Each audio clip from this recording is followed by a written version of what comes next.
you like a Würfel Reviews logo? If you do, then you might want to buy a t-shirt with the channel's logo. Just head to geekygoodies.com/würfelreviews and grab a t-shirt for yourself or your friends. By buying Würfel Reviews t-shirts, you are supporting the channel, and I'm thankful for that.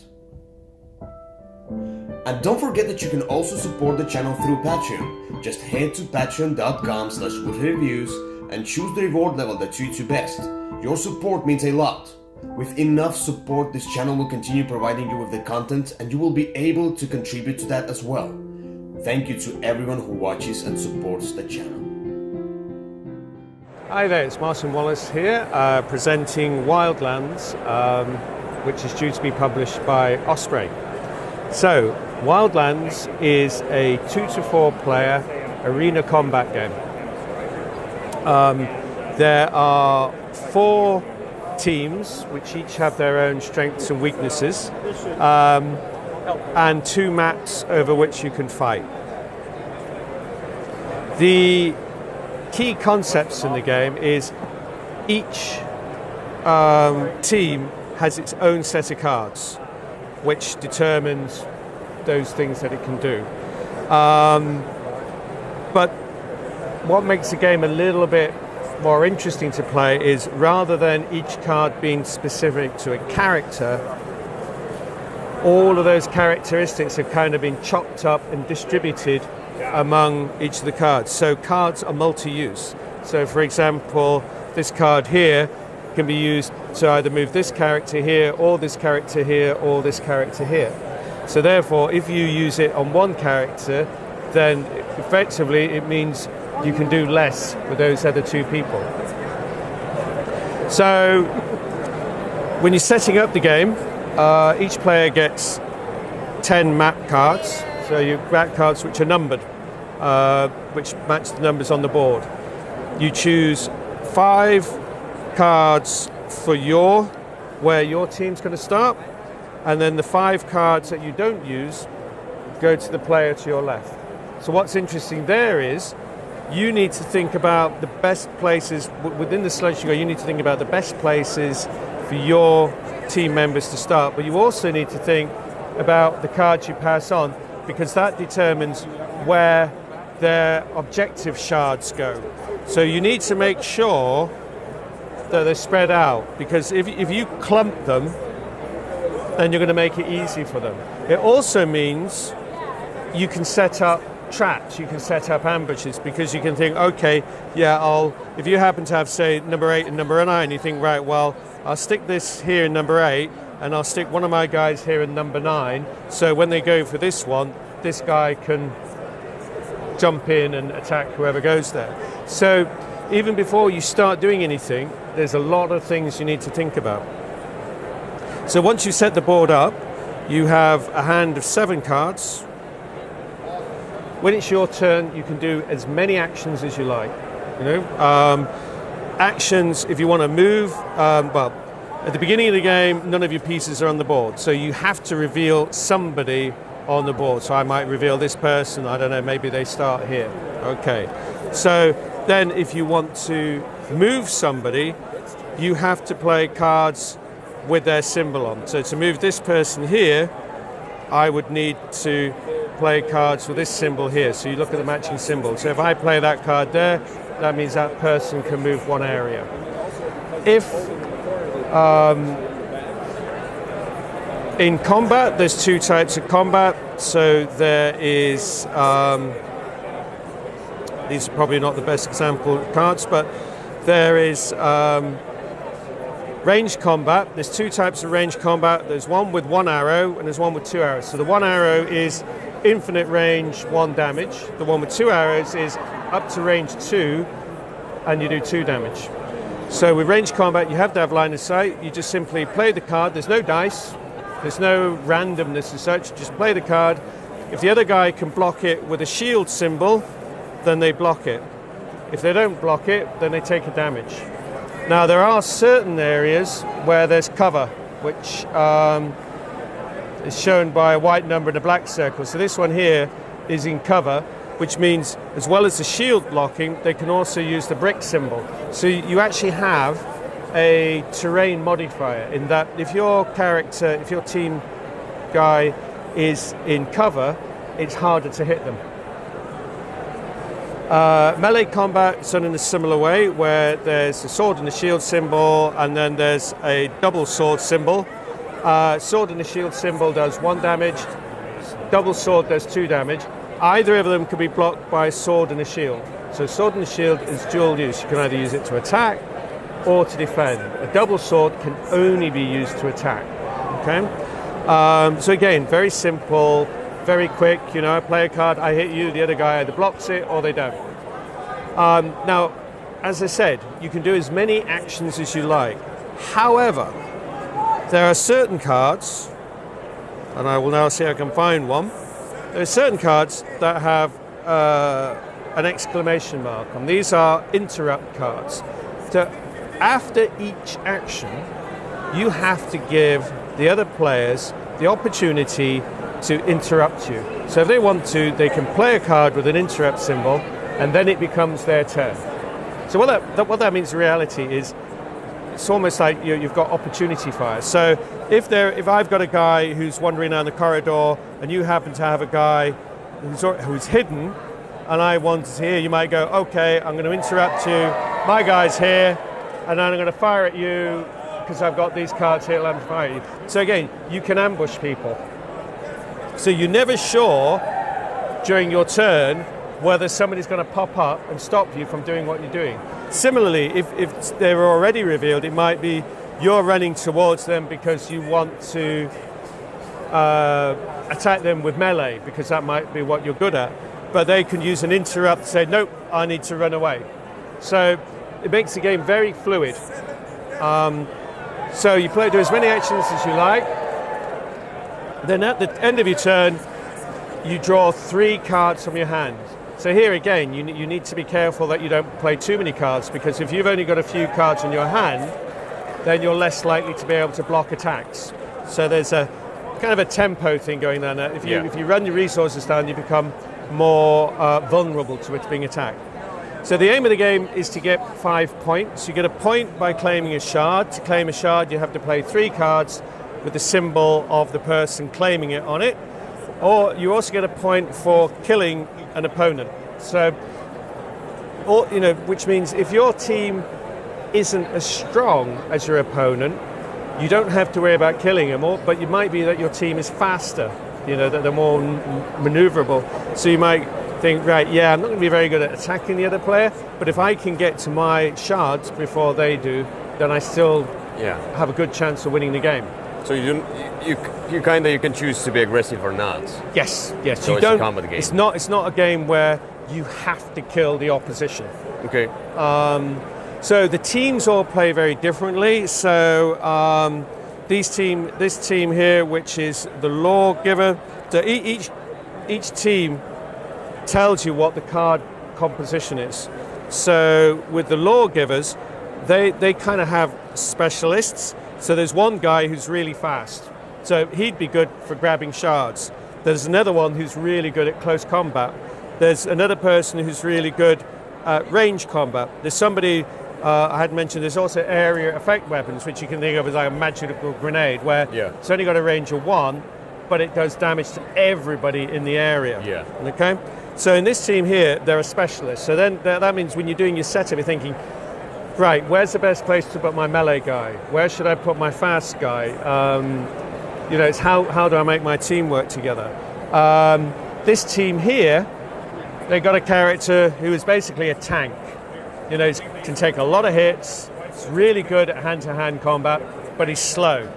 The other team members, they can't take a lot of damage, so they're quite fragile, but they're very good with area effect weapons. So if they get close to you, if they gang up on you, they could cause you an awful lot of trouble. There's another faction where there's a symbol which is like a command symbol, which means when you move that character, if it's got that symbol on, you can also move another character. So they're very good at teamwork. They're very good at operating as a team.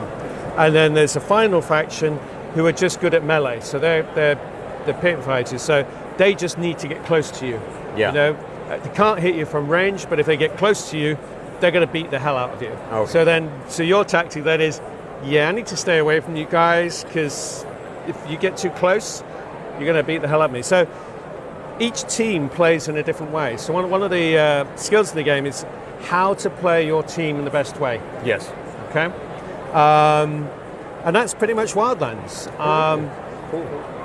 There are plenty of expansions being lined up. So there's going to be, right from the get-go, there's going to be some expansions available that add to it. It is infinitely expandable. Say you've got a map on the other side. This map, the one here on show here, is a kind of dungeon map. So please don't think it's a dungeon crawl, because it's not. On the other side, there is a map of a ruined city. Oh, cool. Okay, so you're fighting in the open, but there you have terrain. So you have high ground and low ground. So there, with line of sight, you can fire down, but you can't fire up. So there you want to have the high ground. That's where you put your sniper guy, the guy who can really good with range fire. You want him up high, so that, because nobody will be able to fire at him, but he can fire at them. So there's all sorts of maps that we have planned. I'm not exactly sure what I'm meant to say about these things, but I've also been working on a solitaire version, so you can play solitaire. So you'll have these creatures which will have a deck of cards that controls their movement. And I've tried it solitaire, and it works really well. Oh, that's great news for many people. Yes, I was playing it because I don't normally play solitaire games, and I'm playing it, I think, wow, this is really good. Because rather than a solitaire, say a dungeon crawl where there's just you and the team just going from point to point, here it's like, well, I've got this guy over here and that guy over there and here. How do I work them as a team to grab the objectives while avoiding this really nasty guy over here that I know I don't want to get too close to?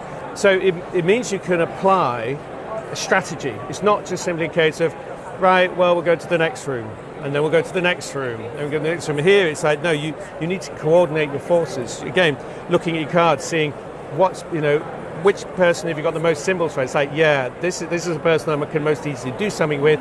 Fine, they'll maybe go and try and grab that shard over there. So for a relatively simple set of rules, there's an awful lot of depth. And when I was developing it, we had just sometimes in certain games, just the most amazing things happen. Stories emerge from the game. Yeah, well, just from the mechanics themselves. Yes. Even without injecting a lot of theme or text. Yeah. It's it's not a game where the theme comes through the text. The theme, there are those times when your team's being reduced to like one guy, but you've got one shard to get, and it's close to it. You're just on the edge in order to do it. So it's a game I'm really looking forward to coming out. I think Osprey have done a really good job on the artwork. The pieces are good. It's quirky, it's different. It doesn't feel like a normal standard fantasy game. It's not, here's some dwarves, here's some orcs. These are really quirky, unusual, different types of fantasy characters. It's not a standard Middle-earth fantasy world. It's way more mixed up than that. That would be cool, So it's going to be available, it's available for pre-order on Osprey's website, and it will be available purchase at Essen. Essen already? That will be Essen release. And how long have you been developing this game? Because I know you have quite a few ideas. You're going back and forth on different ideas. How long has been this one like? The game... Right, I started designing the game, I lose track, but it must have been about 3, maybe 4 years ago. But originally, it was another company, a Russian company, and they asked me to design a set of rules, a game where you could fight battles between armies from different periods of time.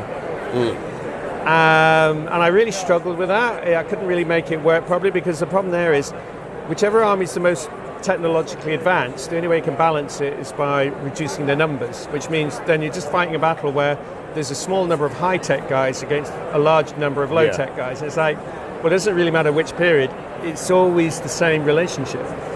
So that made me think, well, what about a game where you have these warriors grabbed from different periods in time, put on a team and put in an arena, because then you have the fun of having different weapon types, but there's a natural balance, because it's always going to be 5 versus 5. So, but then this company said, yeah, we can't really do that because it's just going to be too hard for us to do. So it kind of sat on the shelf for quite a long time, just gathering dust.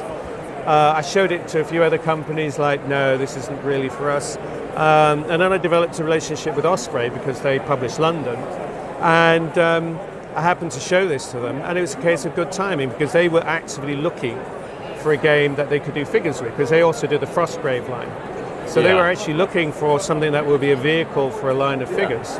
And so it's just perfect time. Something a little bit bigger, you know. Yes. So far, the London would be kind of the biggest one they've done so far in the line of board games. So I think they would accept that this is by far is the most ambitious game they have done today.